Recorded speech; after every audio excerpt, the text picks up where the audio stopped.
नमस्कार फ्रेंड्स मु Sudam education modify channel को आपण मानक बहुत बहुत स्वागत।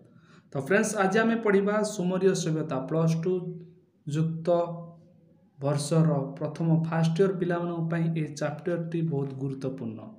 तो ये चैप्टर टू आरंभ शेष पर्यटन देखिए, जदि न देखुं ताहले आपण माने किछि भी बुझी पारिबे नहीं। तो फ्रेंड्स ध्यान दे देखंतु, किछि असुविधा नहीं, आराम से इजी मेथड रे आपण माने बुझी जिवे। तो किसी असुविधा नहीं, देखंतु जस्ट आउटे मन रखु ए वीडियो देखा पूर्व निज पाखे गोटे बही रखु, तो इजी हो पार टे अधिका। टाइग्रिस और यूफ्रेटिस नदी अववाहिकार गढ़ी होता जो मेसोपोटामिया सभ्यतार सर्वपुरातन पर्याय को सुमरीय सभ्यता नाम विभाजित कर जो दुई नदी थिला से दुई नदीर कूल अवस्थित नहीं आमर सुमरीय सभ्यता। तो ऐतिहासिक मतरे अति प्राचीन और काल विकसित होता सभ्यतार आदिवासी माने आर्यभट्ट सेमिटिक जातिर लोक नथिले, बरं से अलग जातिर लोक। अन्य केतेक मतरे मध्य सुमरीय पूर्वसीय माने थिले मध्य एशियार लोक माने एवं कोकेस अंचल आदिवासी जो माने समयक्रमे मेसोपोटामिया आसी तार बसवास कर निजर राजनैतिक सामाजिक अर्थनैतिक स्थिति को सुदृढ़ी, जहाँकि सुमरीय सभ्यता गोटे उच्च कोटीर नाम उठाई जहाँकि से निजर गौरवमय सभ्यता प्रतिष्ठा करथिला सुमरीय सभ्यता पाई। तापर तांकर राजनैतिक जीवन किपरि घटिथिला से विषय पढ़िबा। 1927 मसीह 1928 मसीहा पर्यंत तांको द्वारा आविष्कृत समरीय सभ्यतार ध्वंसवेशरू सेमानकर उन्नत राजनैतिक प्रति जीवन विषय सूचना मिलता है। तो सुमरीय सभ्यता थिला केतगुड़िए नगर राज्यर समष्टि को नहीं सुमरीय सभ्यता प्रसिद्ध थिला। जो प्रसिद्ध नागरिक माने माटी तलू उद्धार कर मध्यरु उरु, उरेक, लगास, निपुर, किस, निसन, इरुडी, इरेज, आगेड़ा आदि प्रधान।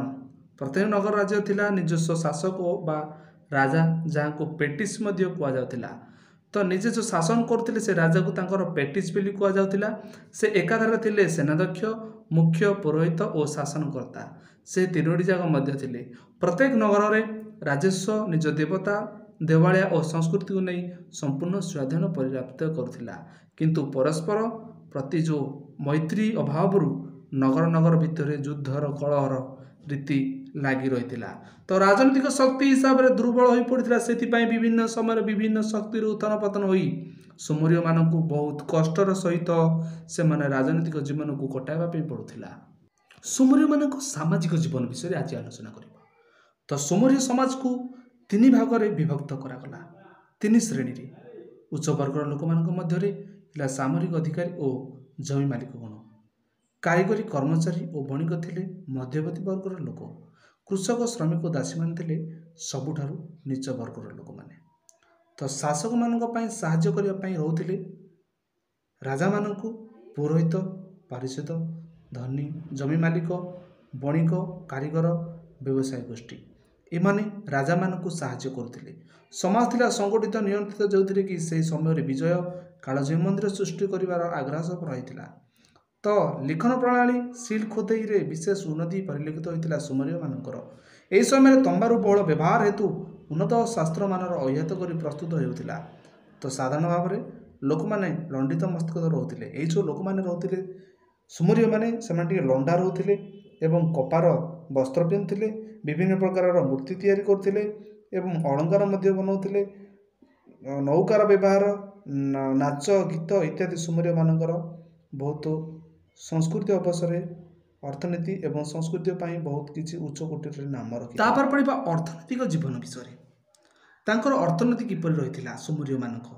सुमरीय मानकर अर्थनीति थिला कृषि केन्द्रिक, जहाँकि कृषि कार्य करी से माने अर्थनीति को सुदृढ़ करुथिले। मिस्र अर्थनीतिर नील नदी एक प्रमुख भूमिका रही। पर सुमरीय राजनीतिक अर्थनैतिक जीवन टाइग्रिस और यूफ्रेटिस नदी थिला गुरुत्वपूर्ण। जपर नील नदी अर्थनीति मिस्र मानक उन्नतिर मान पहुँचाई पारुथिला, ठीक से ही सुमरीय सभ्यता मान टाइग्रिस और यूफ्रेटिस नदी तांको पई बहुत गुरुत्वपूर्ण रही। ए दुई नदीर उर्वर उपरिका मध्य रेखा कृषि कार्य कर सुमरीय माने उपयुक्त जलसेचन बंध व्यवस्था कर जल को नियंत्रण कर कृषिर व्यवहार करते। से कौन कौन उपार्जन करते? गहम, बाली, खजुरी, नाना किस्म पनीपरिया थिला उत्पादन मुख्य सामग्री।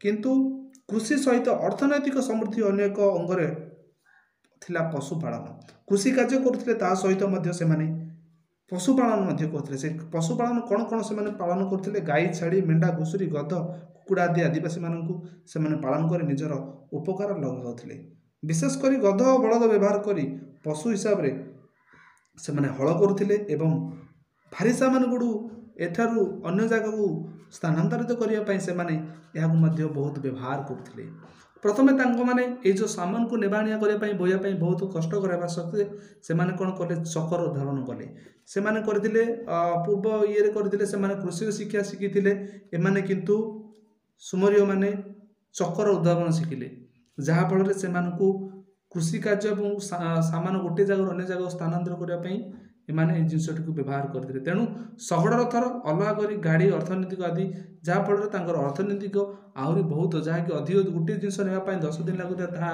5 दिन मध्य पहुँची पारिला बहुत सहज पहुँची पारिला कृषि पालन सहित शिल्प केन्द्र मध्य सुमरी माने अग्रणी थिले सुंदर काष्टर निर्माण करी रूप हाथीदंत अलंकार आकर्षण वस्त्र सबकिछि तैयारी करी माटी पात्र मध्य बहुत सुंदर सुंदर जिनिसपत्र तैयारी करी लुहा टीण तंबा इत्यादि मोड़ विभिन्न धातु मध्य से माने कारीगरी शिल्प निपुण भाव में परिस्थित थिले तो से माने बहुत शिल्प सामग्री मध्य सुमरी माने दक्षता हासिल करथिबारु एही सब सामग्री देश और देश रे बाहर मध्य यार चाहिदा अधिका थिला जहा फल रे ए माने कोन करले धीरे धीरे सब किछि रो जते सब धातु गुडी रो सब जिंस गुडी व्यवहार करी से माने जहा कि निज देश रो विक्रय होतिला और अन्य देश को मध्य ट्रांसफर होतिला जहा फल रे हमर अर्थनैतिक दृष्टि तांकर अर्थनैतिक जो स्थिति थिला बहुत सुदृढ़ थिला आईन तापरे पारस्य उपसागर अतिक्रम कर से एशिया विभिन्न देशर सहित स्थापन करते वाणिज्य संपर्क करते सिंधु उपत्यकार नील नदी पत्यंग पर्यंत विस्तृत होता सुमरीय वाणिज्य करते पशम वस्त्र चमड़ा द्रव्यर मूल्यवान प्रस्तर थिला